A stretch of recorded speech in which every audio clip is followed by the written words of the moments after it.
In this session, I will be covering the virtual memory. The important concepts in the virtual memory are demand paging, copy and write, page replacement, allocation of frames, and thrashing, along with all the basics.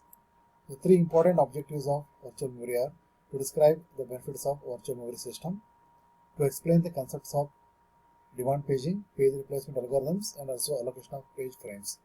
And third one is to discuss the principle of the working set model. The background about virtual memory.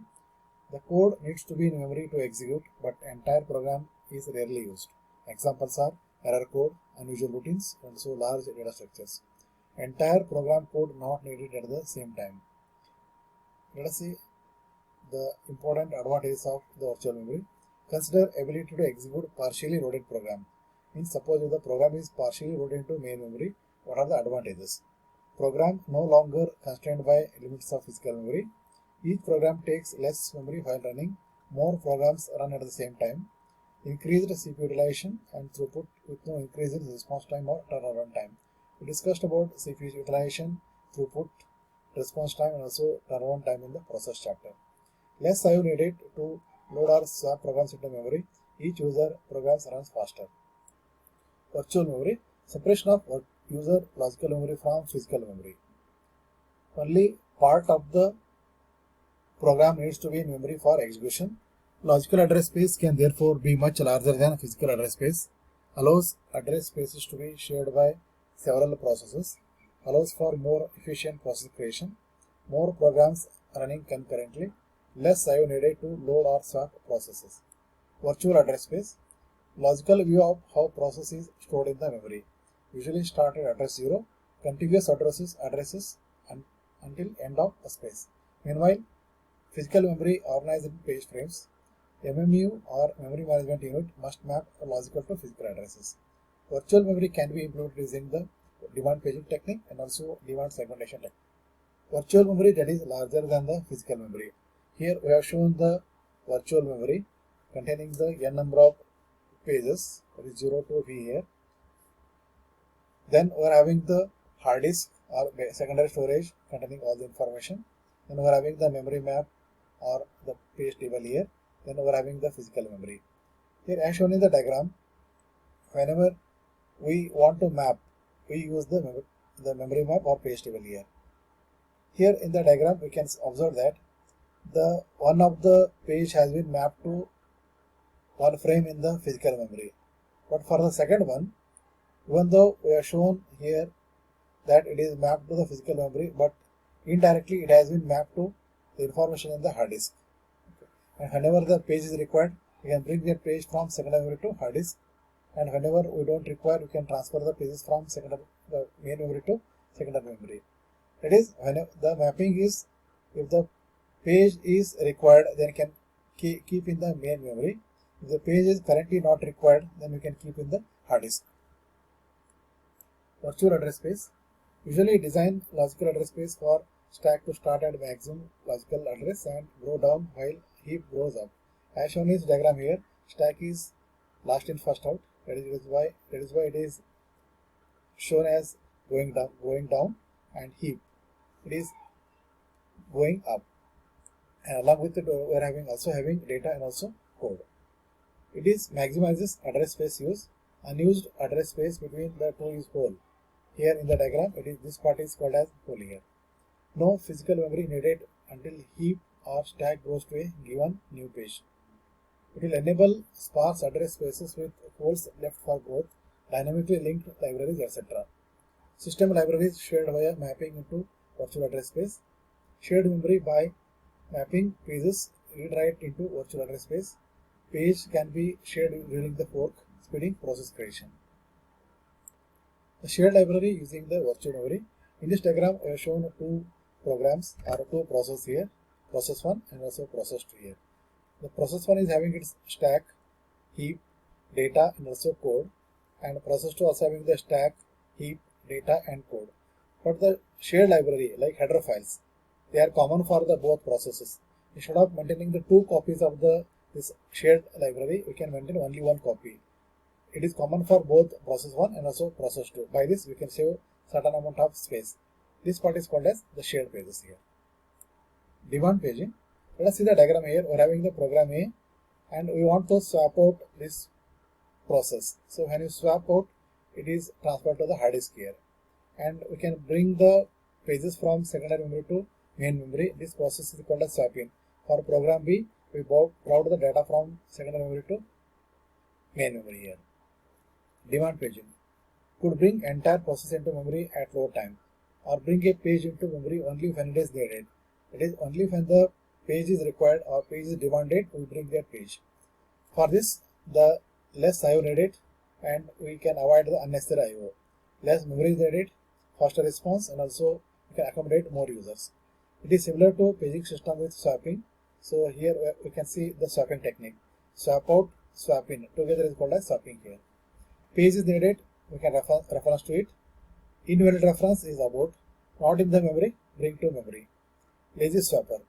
Never swap a page into memory unless page will be needed. Swapper that deals with page is a pager.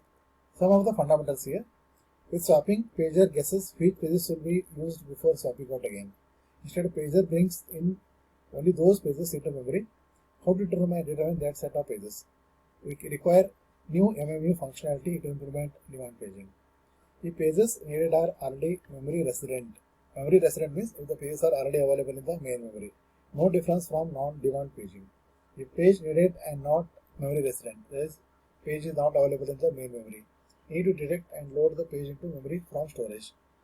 So for this, we can utilize different techniques. One is without changing program behavior, without programmer needing to change code.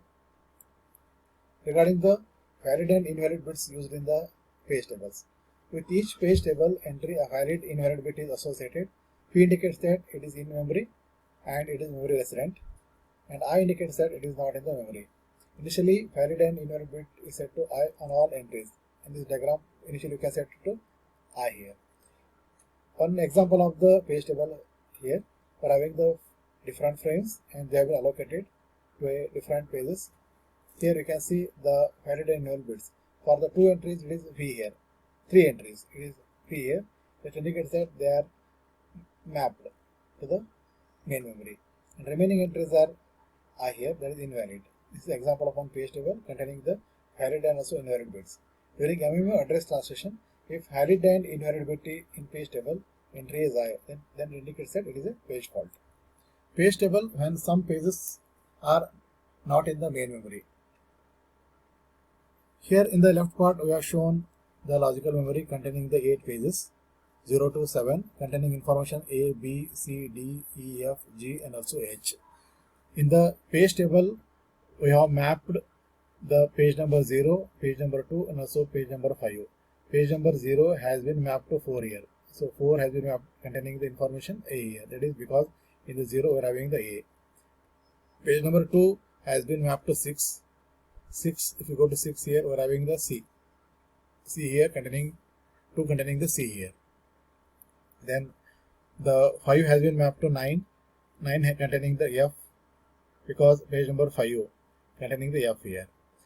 Then the valid and invalid bits for the mapped information. Here we are having the V, V and also V here. That is for the 0, 2 and also for the 5.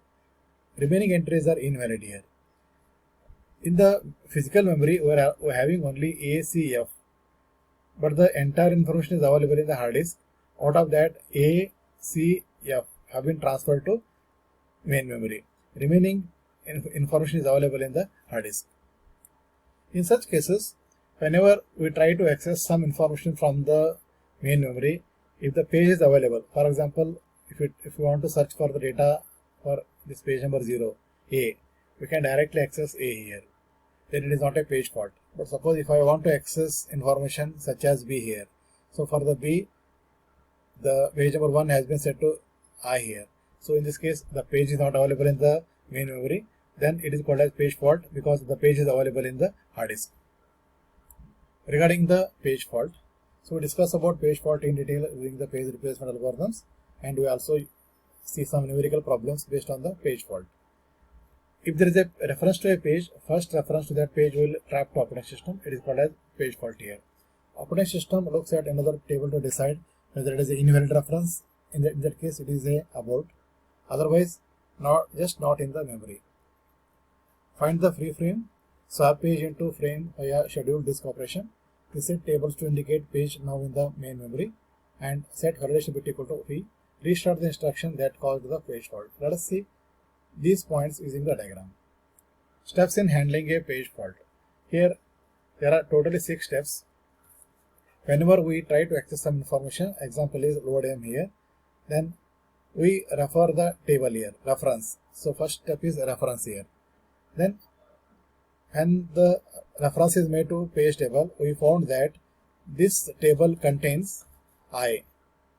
It indicates that page M is not available in the main memory. Then it is a trap to the operating system. Therefore, the second step is trap. Then the control is transferred to operating system.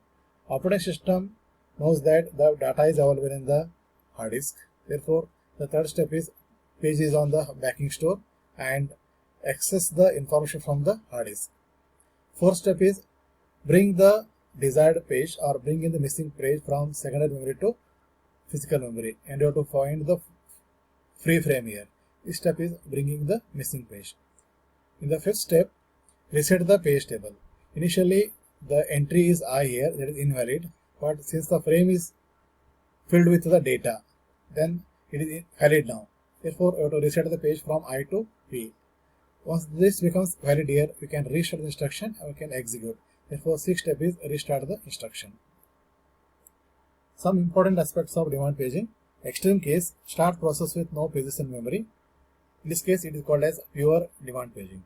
OS sets instruction pointer to first instruction of process, non-memory resident, a page fault here. And for every other process, page is on first access. Actually, a given instruction could access multiple pages. We can say it as a multiple page fault here. Example, fetch and decode instruction, which adds 2 numbers from memory and stores result back to memory. So the problem is decreased because of the located of reference, which we discuss later. Hardware support needed for demand paging. Page table with valid invalid bits, secondary memory, swap device with swap space, and also instruction restart. Let us see the performance of demand paging. In the previous slides, we discussed about the steps in handling page fault, and this is the detailed steps regarding the steps in handling a page fault.